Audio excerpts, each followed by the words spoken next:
What's up les catch addictés, bienvenue dans cette nouvelle vidéo, c'est Jimbo et je serai votre commentateur aujourd'hui. Aujourd'hui on se retrouve pour la review du SmackDown du 5 février 2021, le SmackDown post-Royal Rumble. Vous êtes prêts? Perso chaud.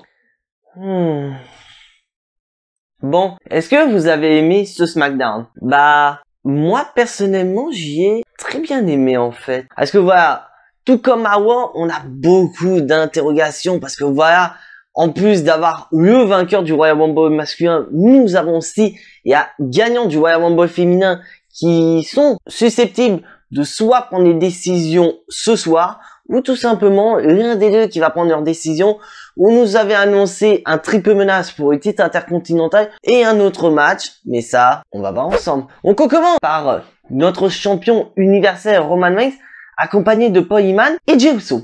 Jey Uso est présent parce que pour info, ceux qui n'étaient pas au courant, Jey Uso était censé être dans le Royal Rumble match, mais il a été retiré au dernier moment dû à une blessure. Donc Roman Reigns revient sur le fait qu'il a battu Kevin Owens lors d'un last man standing match au Royal Rumble. D'ailleurs, très bon match. Et donc Roman Reigns nous explique que voilà, maintenant il vit pas dans le passé, donc il veut plus parler Kevin Owens, il a battu, c'est terminé. Maintenant il se dirige vers le futur. Et le futur pour lui, c'est Edge. Parce que oui, Edge a gagné Rumble, donc il le précise, Edge est susceptible à tout moment de le choisir pour WrestleMania.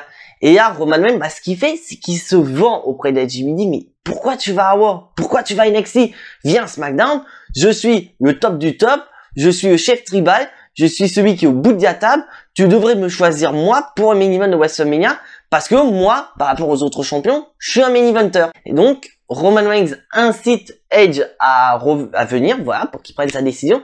Et un technicien lui dit, ah non, c'est pas possible, Edge n'est pas là. Donc là, Roman Reigns commence un peu à s'énerver en disant, voilà, que Edge est un lâche, est un imbécile. Et là, il va recommencer à parler de Kevin Owens. Mais comme là, il le dit, il a tellement détruit Kevin Owens lors du Royal Rumble que Kevin Owens, il y a très peu de chances qu'il puisse venir. Et là, Roman Reigns donne la possibilité à Edge de prendre sa décision durant toute la soirée. Donc Edge a toute la soirée pour annoncer donc son adversaire lors de WrestleMania. Donc selon vous, est-ce qu'il va choisir Roman Reigns? Il va choisir Finn Balor? Ou il va choisir Drew McIntyre? Ça, on verra ça à la fin du show. Et là, on passe au premier match de la soirée. Dominic Mysterio contre le roi Corbin. Et donc le match commence un peu mal pour Dominic Mysterio parce que ce dernier se fait attaquer par Corbin. Et donc Rey Mysterio aussi prend cher et donc on part au match. Le match, c'est à peu près la même similitude qu'on a les semaines précédentes entre Corbin et Dominic Mysterio. Et à noter que durant tout le match, nous avons des médecins qui viennent checker Rey Mysterio parce que voilà, il s'est pas remis de l'attaque de Corbin, quoi. Et à un moment donné, on avait plus la caméra sur Rey Mysterio, donc à un moment donné, Corbin est à l'extérieur du ring, et nous avons Rey Mysterio, comme par magie, il est sous le ring, et il retient Corbin. Ce qui permet donc à Dominic Mysterio de surprendre Corbin, et de remporter le match. Donc Dominic Mysterio bat Corbin, et franchement, je ne vois pas de pourquoi ça sert à rien cette rivalité, franchement ça va nulle part pour moi. C'est brider Dominic Mysterio, c'est brider Rey Mysterio, c'est prendre Corbin pour un con alors qu'on pourrait avoir quelque chose de bien, parce que oui, malheureusement Corbin il est plus accompagné de ses chevaliers, parce que Jackson Ryker il est du côté des Hayas, Steve Cutter il a été viré, donc il reste plus que Wesley Blake. Et beaucoup de gens supposent que comme Wesley Blake n'est plus là et que Murphy, on le voit plus depuis un moment, tout le monde aimerait bien, pourquoi pas, avoir la nouvelle team revenir Blake et Murphy, pour être une idée. Mais bon, là, la rivalité, ça va nulle part. Et c'est limite pour moi, voilà, un beau flop total. Et là, on passe au prochain match de la soirée, Cesaro face à Daniel Bryan. Bon, Daniel Bryan qui a eu du mal à se remettre du Royal Rumble. D'ailleurs, moi-même, j'avais eu du mal parce que Daniel Bryan, c'était mon favori. Et d'ailleurs, le favori de nombreux d'entre vous. Et devoir se faire éliminer quasiment à la fin, c'est assez chiant. Et en parlant du match, il est bon. j'ai bien aimé ce match Cesaro contre Daniel Bryan. De voir vraiment un Daniel Bryan qui est toujours aussi technique et de voir que Cesaro, il y a la puissance, il y a la technique. WWE nous présente vraiment comme quelqu'un de fort. Mais le problème, c'est que WWE ne s'en sert pas correctement. Et donc, la fin du match est assez étonnant. Car Cesaro fait son enchaînement habituel, donc son Cesaro Swing, allié à un sharpshooter pour la soumission finale. Daniel Bryan a tapé face à Cesaro, donc Cesaro sort grandi, il a quand même battu Daniel Bryan, donc c'est pas n'importe qui.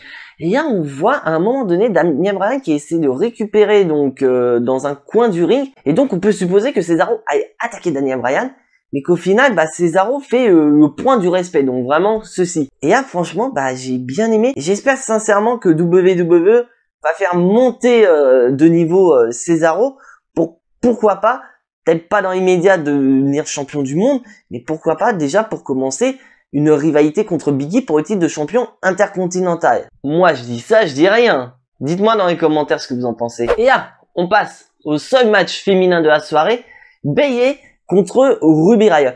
Et à noter qu'avant le match, nous avons un spot publicitaire pour annoncer le retour de Seth Rollins la semaine prochaine à SmackDown.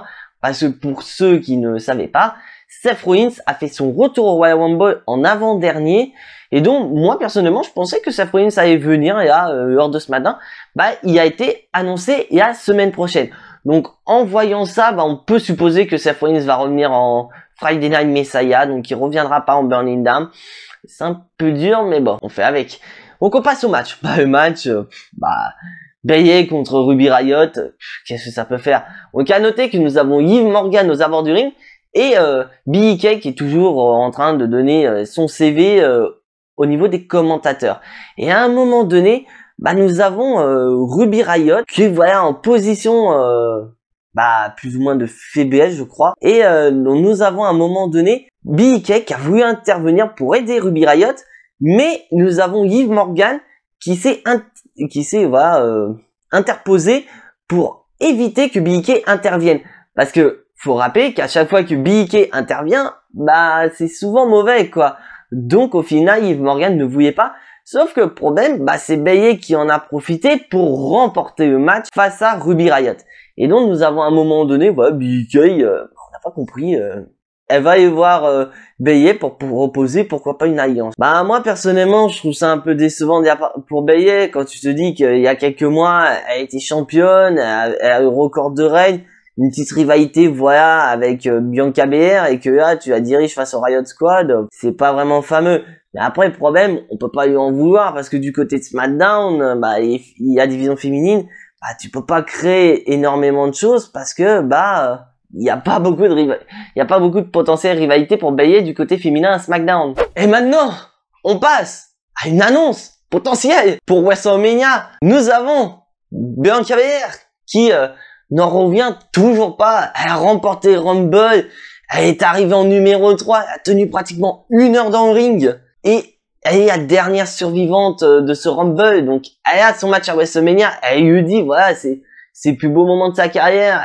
Elle va pouvoir avoir son plus grand match de sa carrière. Elle va pouvoir, pourquoi pas, devenir championne du monde. Donc, elle lui précise qu'elle a le choix entre Asuka et Sasha Banks. Parce que oui, NXT n'est pas respecté.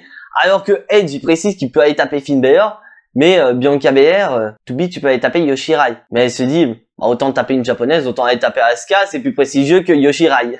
Donc voilà, elle précise, donc elle dit qu'elle hésite parce que c'est quand même la plus grosse décision de toute sa carrière. Parce que si elle se rate, elle sera pas championne à WrestleMania. Et là d'un coup, nous avons Regina qui arrive et qui dit, laisse-moi te donner un petit conseil, si j'étais toi, va choisir Asuka.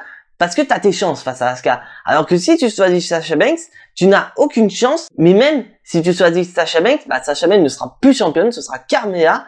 Et donc même si tu choisis Carmella, tu n'auras aucune chance de la battre. Sauf que Regina, t'as quand même oublié que t'as Bianca Belair en face de toi. Donc n'oublie pas qu'Anana, elle t'a quand même porté Otis sur une distance. Elle a quand même tenu pratiquement 1 heure au Royal Rumble. Bon, si j'étais toi, j'irais pas me frotter avec elle. Et là, d'un coup, nous avons Carmella, qui fait exactement la même chose que Regina, qui veut à tout prix devenir championne. Et là, d'un coup, nous avons The Boss, Sasha Banks qui arrive, voilà, qui confronte, voilà, pourquoi pas sa future challengeuse pour WrestleMania. Donc, elle dit pareil, peu importe qui tu vas choisir, si tu me choisis, tu vas perdre. Donc, grosso modo, c'est va choisir Asuka, au moins t'auras tes chances. Alors que contre moi, je suis imbattable. T'as beau avoir fait ce que tu as fait, tu n'es pas au même niveau que The Boss. Donc, on peut supposer qu'il peut y avoir quelque chose. Et donc, au final, Bianca Belair s'apprête à donner sa décision. Et au moment où elle donne sa décision, bah, elle fouette Regina avec ses cheveux. Donc, au final, bah, on n'a toujours pas de décision prise du côté féminin pour Bianca Belair. Bien sûr, je tiens à préciser que Bianca Belair, elle a tout son temps. WrestleMania, c'est dans 60 jours, un petit peu plus. Donc c'est dans plus de 2 mois. Donc elle a largement le temps de choisir sa challengeuse. Et donc, on voit d'un côté, Carmella est toujours motivée à devenir championne. Et franchement, ça m'énerve. J'aurais tellement voulu voir d'autres catcheuses, pourquoi pas, et titiller Sasha Banks. Et surtout, pourquoi pas, et début, d'après certaines rumeurs, Rhea Ripley. On aurait pu avoir, pourquoi pas, Rhea Ripley qui débarque à SmackDown pour, pourquoi pas, lancer une rivalité contre Sasha Banks. Ça aurait donné peut-être un peu de renouveau dans la division féminine de SmackDown. Là, Sasha Banks, Carmella, c'est bon, on en a déjà assez vu. Donc ne nous mettez pas ce match à Elimination Chamber, s'il vous plaît, WWE. Et là, on passe au prochain match. Otis et Chad Gable contre Dolph Ziggler et Robert Roode, nos champions par équipe de SmackDown.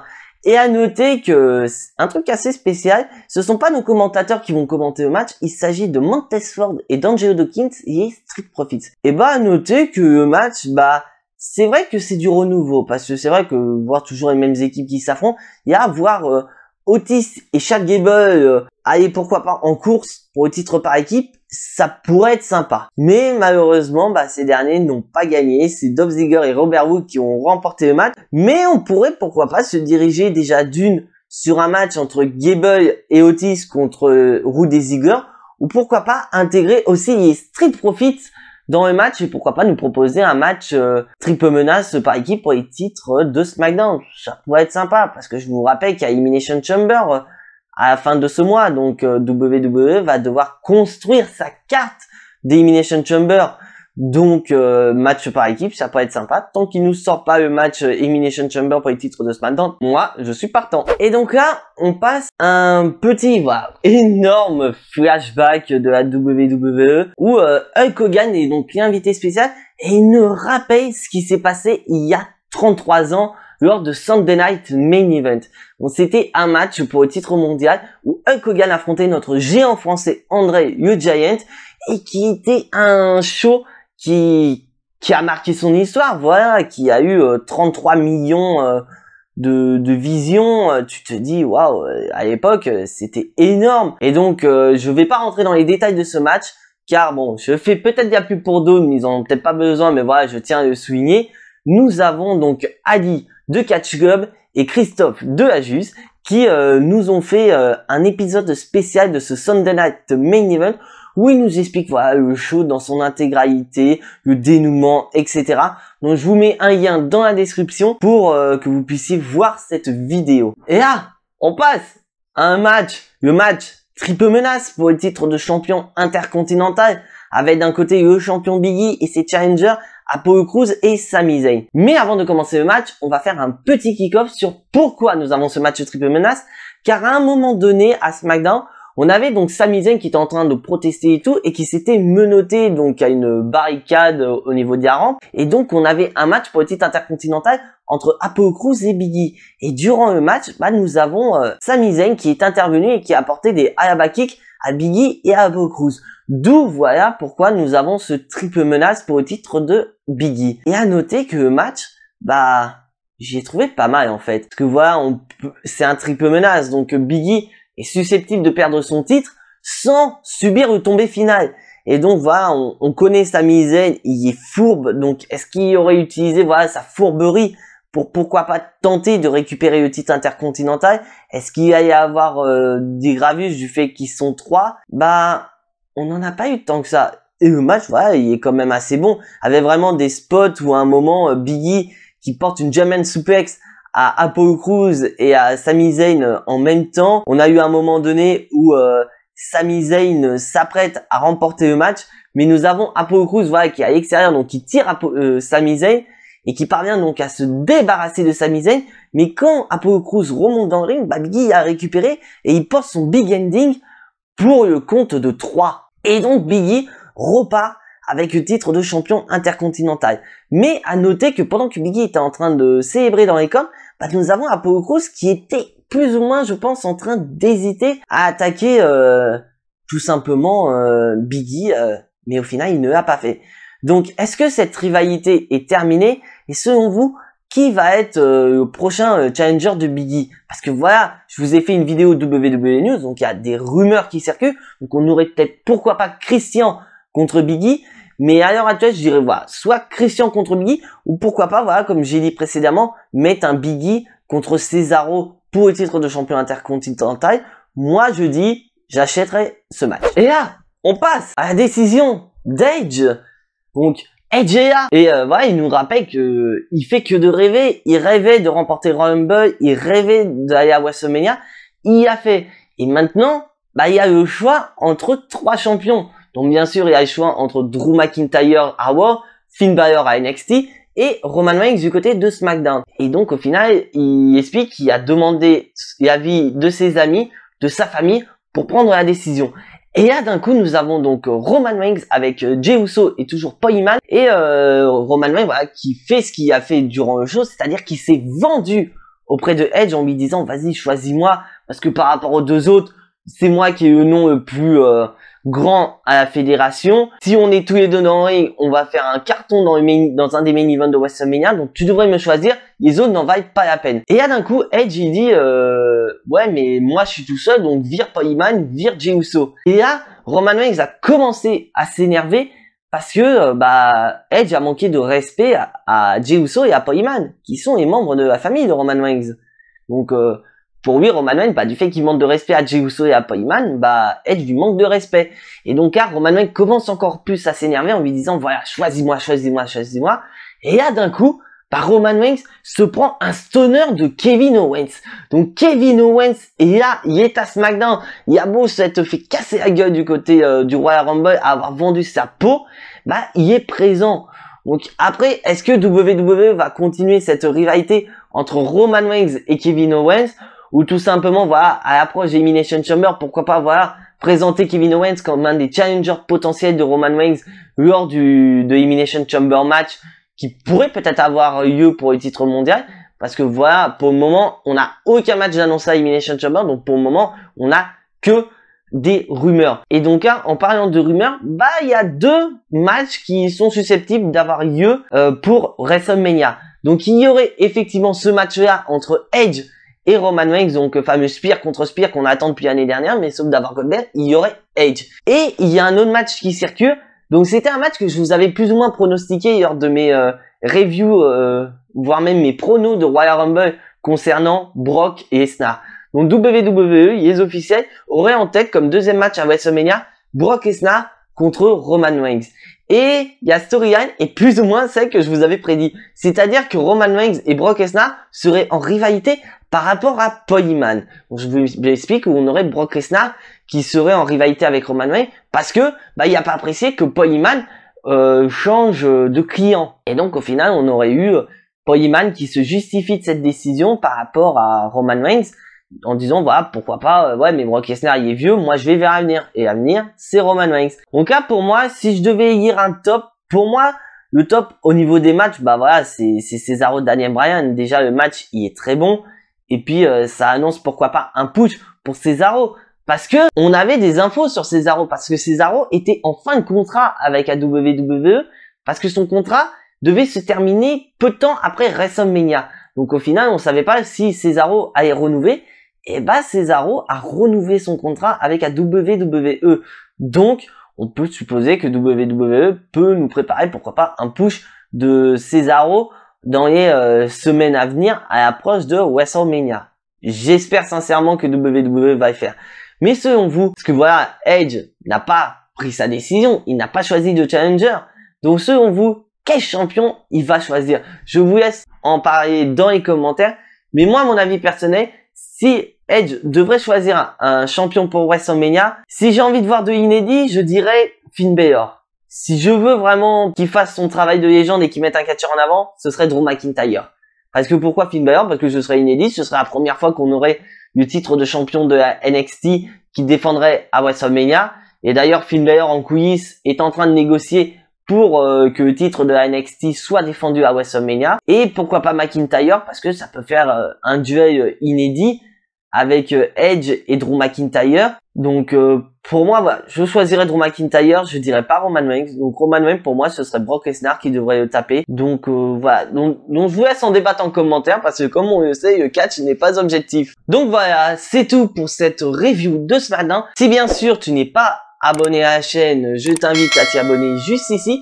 Activez la petite cloche pour être notifié des prochaines vidéos et surtout lâchez un maximum de pouces bleus qui font plaisir à la chaîne. Et n'oubliez pas que le catch, c'est la vie, le catch vie. C'était Jimbo, je vous fais à tous des bisous et à la prochaine.